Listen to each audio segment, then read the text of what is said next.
May mga nakatakda umanong mapapanood sa ABS-CBN serye na dalawang aktres mula sa Kapuso Network.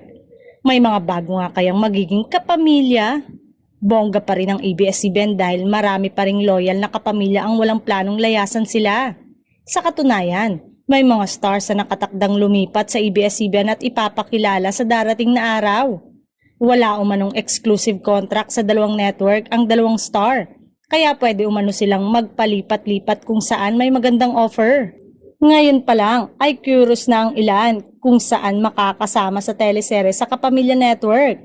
Hindi pa nga papangalanan muna dahil may posibilidad na itanggi lalo na at wala pang kasiguraduhan kung makakalipat nga ang dalawang kilalang star na ito mula sa Kapuso Network. Pero bago pa man tuluyang magsanib puwersa ang ABS-CBN at GMA7, ay dalawa na sa kilalang aktres ng network ang unang nabalita ay interesadong makalipat ng Kapamilya Network. Saan kayang serye unang lalabas ng dalawang Kapuso star na ito? Sa primetime kaya ni Coco Martin?